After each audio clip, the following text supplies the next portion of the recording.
Next up is we have address to the first mass meeting of the Montgomery bus boycott.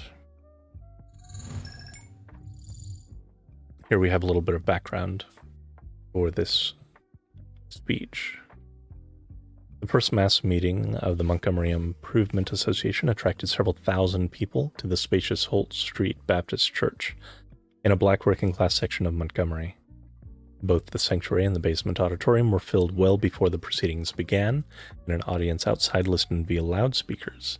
In addition to reporters, photographers, and 2 television crews, black leaders from other Alabama cities such as Birmingham, Mobile, and Tuscaloosa were among those in attendance.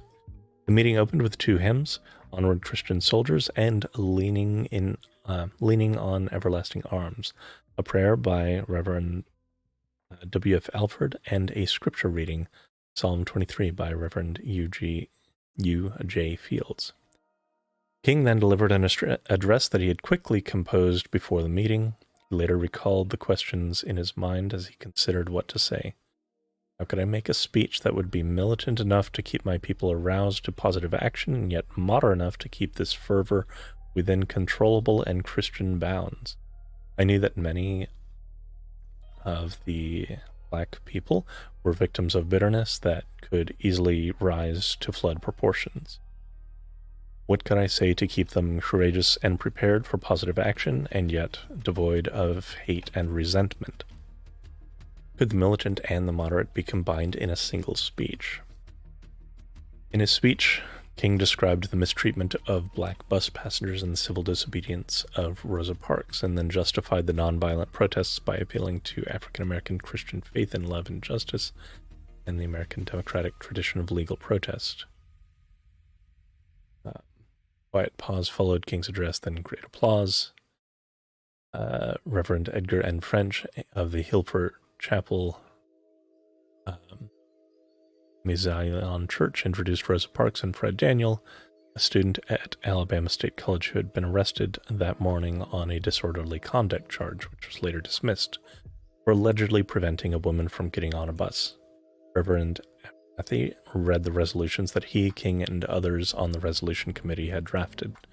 The assembly voted overwhelmingly in favor, resolving to refrain from riding buses until some arrangement had been worked out with the bus company. King appealed for funds, then left to speak at a YMCA Fathers and Sons banquet. So that's the background.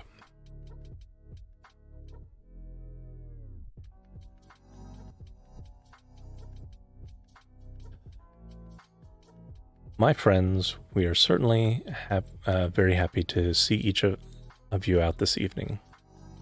We are here this evening for serious business. We are here in a general sense because, first and foremost, we are American citizens, and we are determined to apply our citizenship to the fullness of its meaning. We are here also because of our love for democracy, because of our deep-seated belief that democracy transformed from thin paper to thick action is the greatest form of government on earth.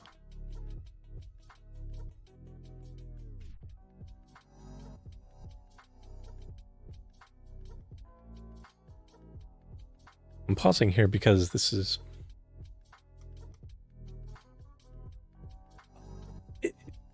there's a thought that's percolating in my head. I might come back to it, but yeah, sorry. But we are here in a specific sense because of this bus situation in Montgomery. We are here because we are determined to get the situation corrected. The situation is not at all new. The problem has existed over endlessly years.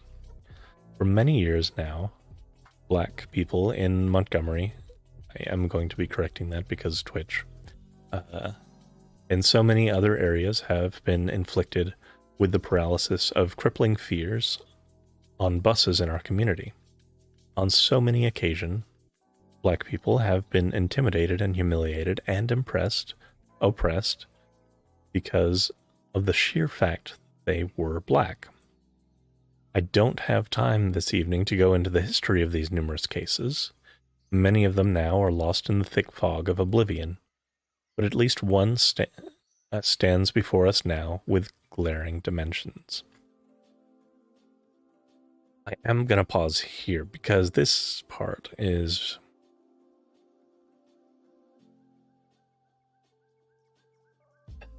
This keeps happening. In this instance, it's about the bus situation. But in 2020, what happened? George Floyd had a cop sit on him and crush his neck for 9 minutes. That ignited a lot of awareness and action and protest. But it was far from the first. Many people have lost their lives in very similar circumstances and gets lost in the thick fog of oblivion. And there's kind of just a pattern of this where civil rights is concerned, where injustice is just kind of accepted as the status quo, like that's just how things are. And the people impacted, they write about it, they protest about it, they make speeches about it, they make sermons about it, they write music about it, they create media about it.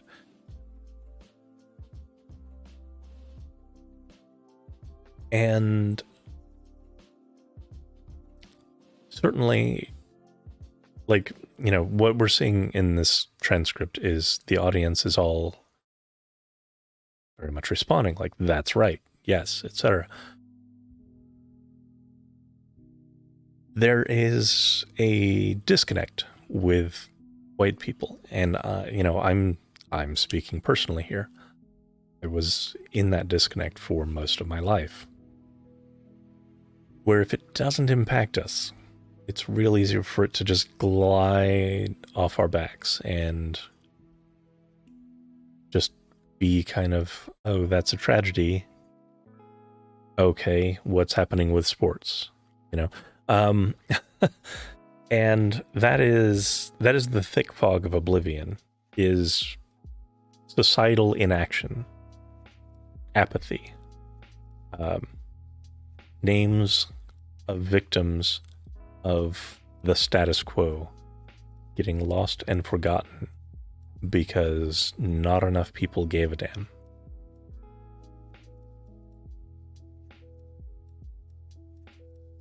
Not enough people were willing to listen.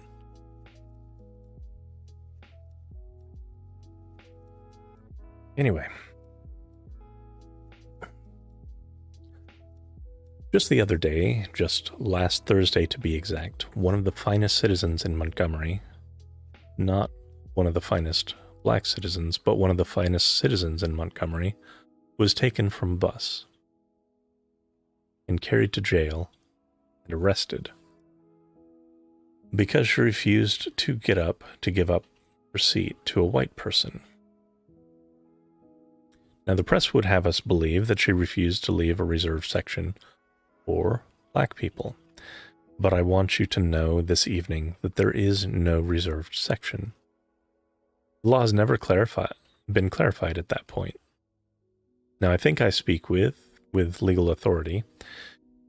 Not that I have any legal authority, but I think I speak with legal authority behind me, that the law, the ordinance, the city ordinance has never been totally clarified.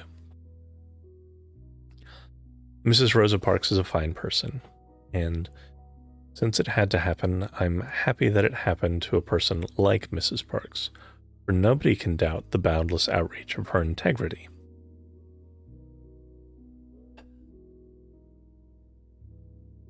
Nobody can doubt the height of her character. Nobody can doubt the depth of her Christian commitment and devotion to the teachings of Jesus. And I'm happy, since it had to happen, it happened to a person that nobody can call a disturbing factor in the community. Mrs. Parks is a fine Christian person, unassuming, and yet there is an integrity and character there. And just because she refused to get up, she was arrested. This paragraph makes me sad. I get what he's So this again is an echo of modern discourse, because anytime a black person is killed by police or something, or is unjustly arrested, there's a scrambling effort to scrutinize, to put them under a microscope, go through their life with a fine-tooth comb and find anything aberrant to justify in people's minds their treatment. And so what is being said here is that this kind of thing has happened before many times, and that those cases were largely dismissed by the community because they found some justification to rationalize it in their minds. And the pattern continues today.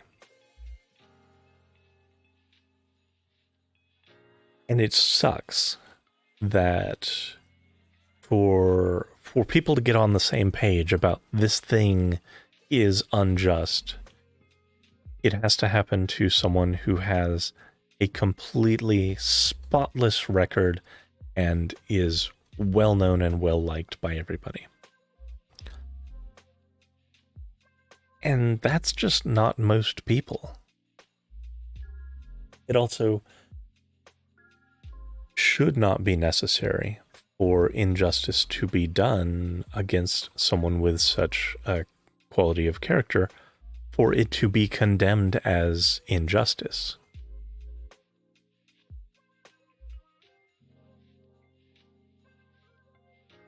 All right.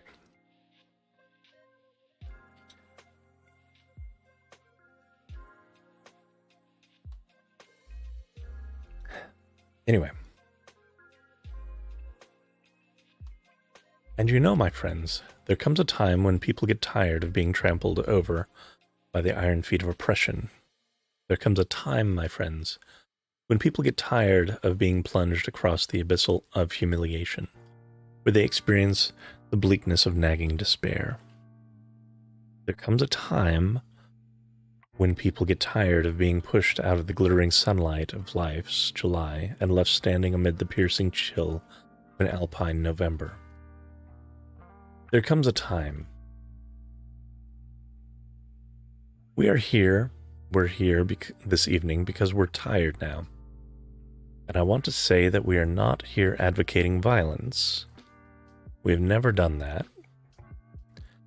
I want it to be known throughout Montgomery and throughout this nation that we are Christian people. We believe in the Christian religion. We believe in the teachings of Jesus. The only weapon that we have in our hands this evening is weapon of protest. That's all.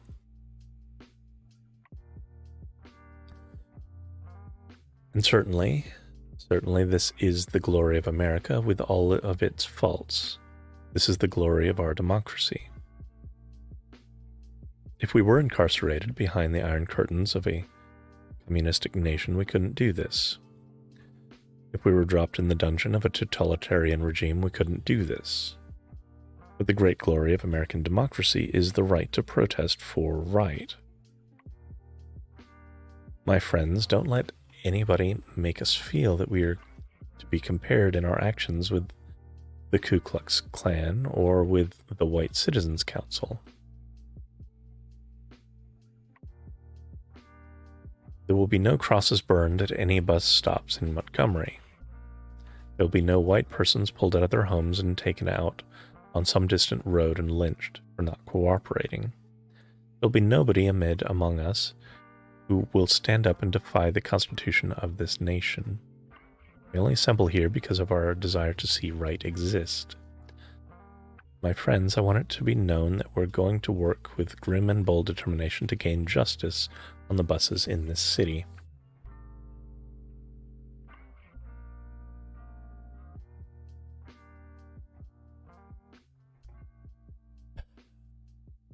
So there have been some chilling things, and this is an area where every time a state put forward one of those bills, and this is very relevant here in Florida where I live, to try and squash protest. Very much aimed at, this sort of movement. And it does move closer to being able to just drop dissenters into, or transform nonconformists into a dungeon of, where they cannot speak. We have several political prisoners today from this time, some of whose writings we've contemplated, such as Russell Shoatz, such as Mumia Abu-Jamal, were people from this time who have been silenced to the extent the state can silence them. So he certainly had a very optimistic view of the glory of America. And it is good to be optimistic when you are seeking to transform society, but there are some realities that are a lot darker than that vision.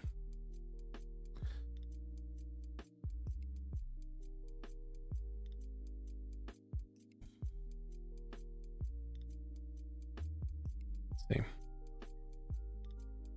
We're not wrong. We're not wrong in what we are doing. If we are wrong, the Supreme Court of this nation is wrong.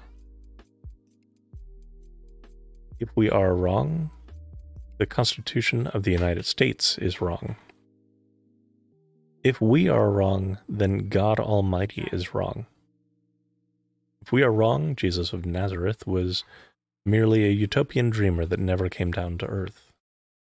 If we are wrong, justice is a lie. Love has no meaning, and we are determined here in Montgomery to work and fight until justice runs down like water and righteousness like a mighty stream.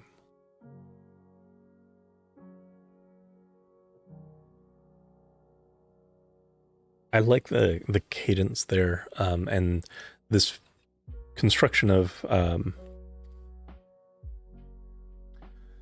the construction of this line of conveyance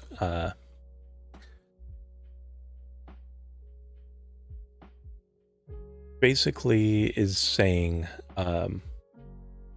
that if it follows in reverse, right?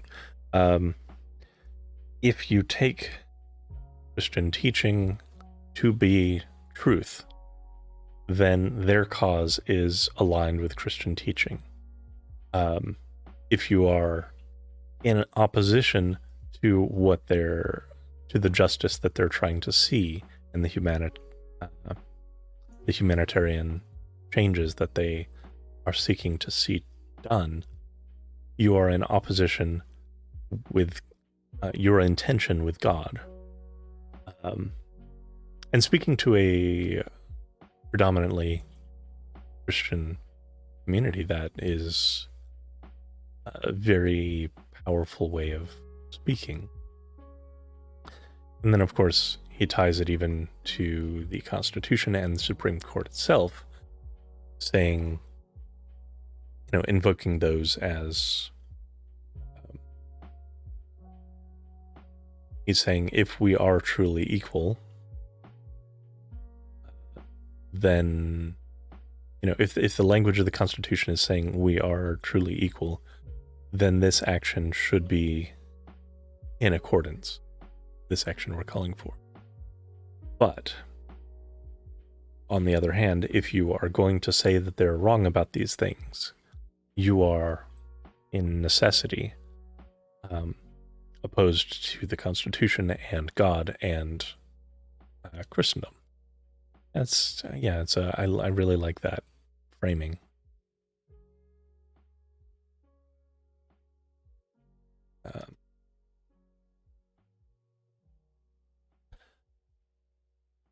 I want to say that in all of our actions we must stick together.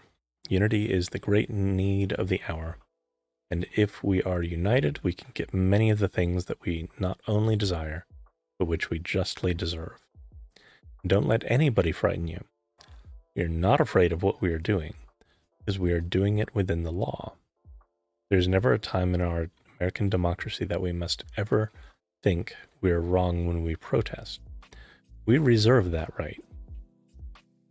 When labor all over this nation came to see that it would be trampled over by capitalistic power, it was nothing wrong with labor getting together and organizing and protesting for its rights. He uses repetition. In literature and writing, repetition is used to convey the most important point. Yes. Yeah. It's a very effective way of hammering that.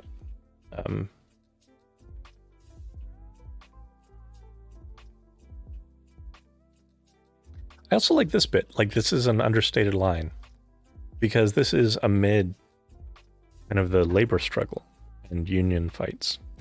And he's reaching over and grasping onto that as saying we're aligned with this same movement.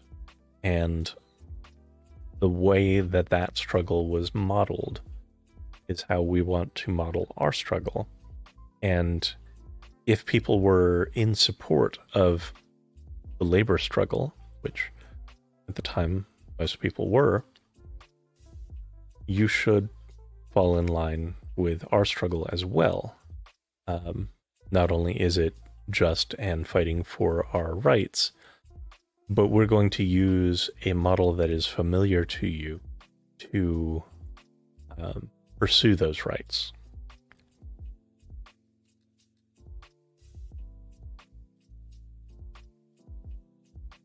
Now, consequently, since that time, unions have been kicked in the teeth and knocked down and had their hands tied behind their backs and waterboarded, basically.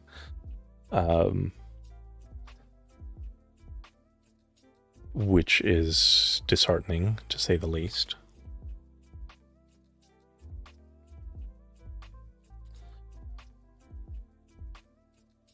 We, the disinherited of this land, we who have been oppressed so long, are tired of going through the long night of captivity.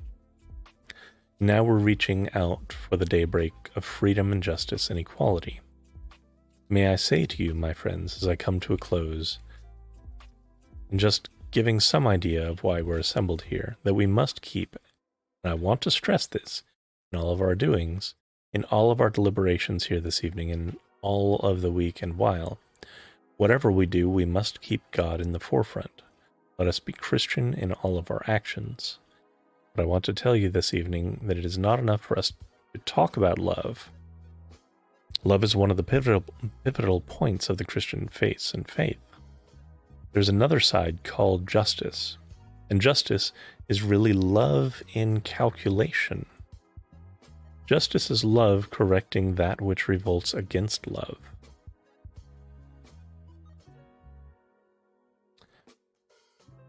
That is a fascinating analogy.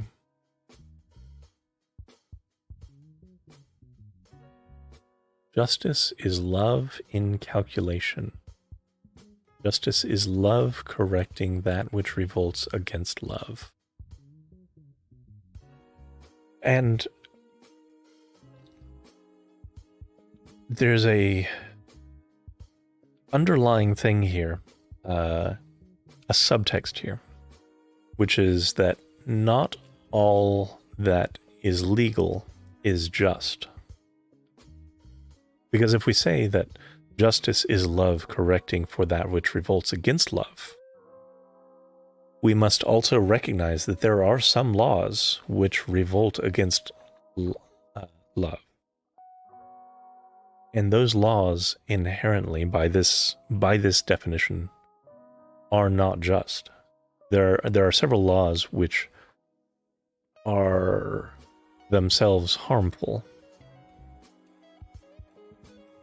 This puts the concept of justice in tension with unjust laws, and it does it in a emotive framing. tying it to love. I really love this. This is fantastic. It's a very powerful concept. There's a lot said with just a few words there.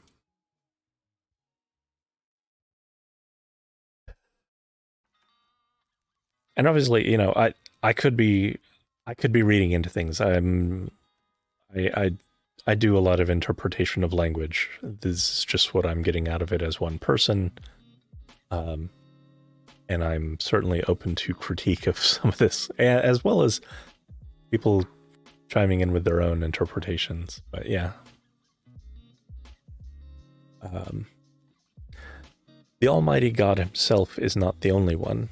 Not the God just standing out saying through Hosea, I love you, Israel. He's also the God that stands up before the nations and said, be still and know that I am God. That if you don't obey me, I will break the backbone of your power and slap you out of the orbits of your international and national relationships. Standing beside love is always justice. And we are only using the tools of justice. Not only are we using the tools of persuasion, but we've come to see that we've got to use the tools of coercion. Not only this thing a process of education, but it is also a process of legislation.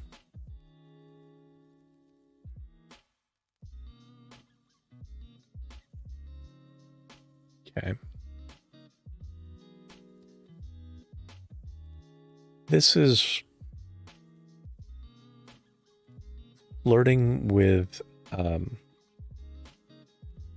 interesting concept that I've read a little bit about, where convincing your fellow man of something is important to build support for it, but at some point you have to move out of the education phase.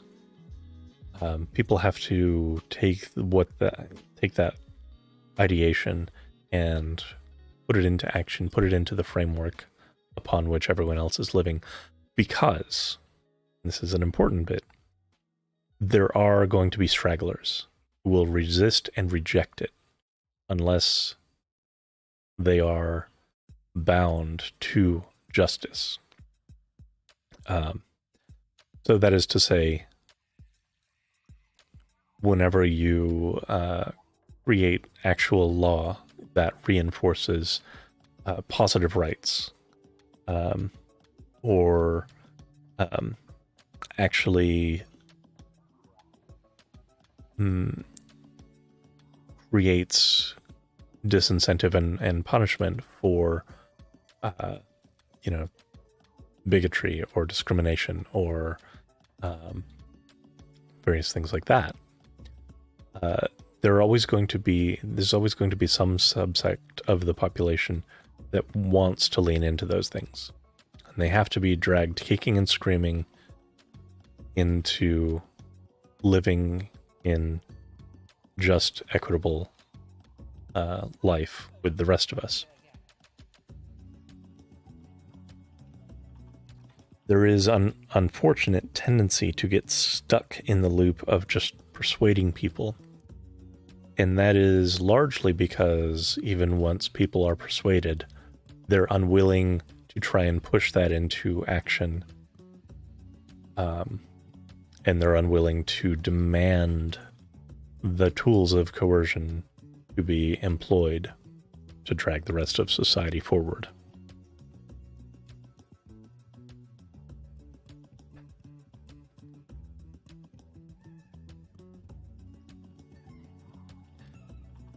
Basically, you can't just sit and sing Kumbaya and speak about love. It does have to have action and weight behind it, willing to,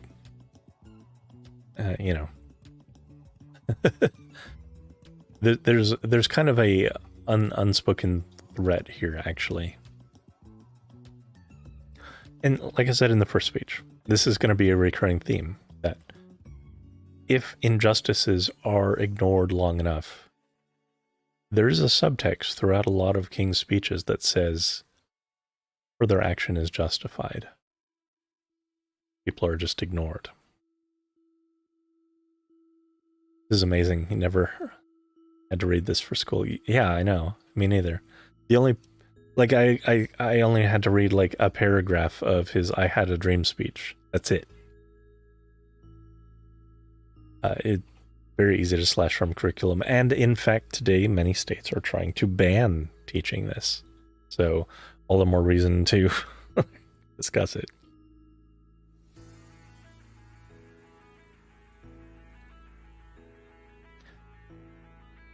As we stand and sit here this evening, and as we prepare ourselves for what lies ahead, let us go out with a grim and bold determination that we are going to stick together, that we're going to work together.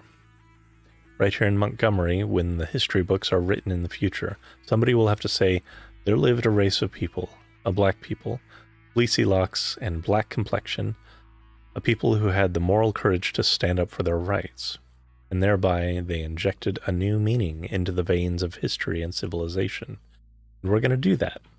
God grant that we will do it before it's too late. As we proceed with our program, let us think of these things. I'm highlighting before it's too late here because this, again, is this kind of very subtle threat saying, we're protesting peacefully. We are trying to remain peaceful. But if this injustice stands for too long, it's going to be a more fiery struggle. Yeah, most places will never teach most of his speeches. It's true.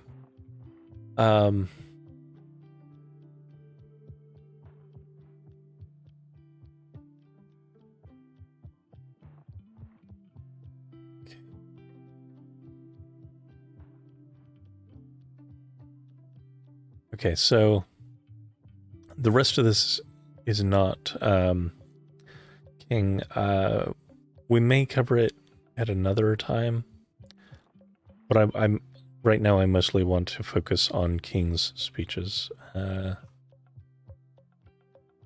is more to this a bit later on.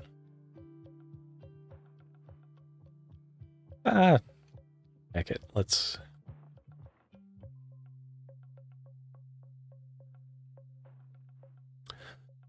See. Yeah, I guess we'll cover it, I suppose. Why not? Hey, antithesis. Hey, boy meets Minnie.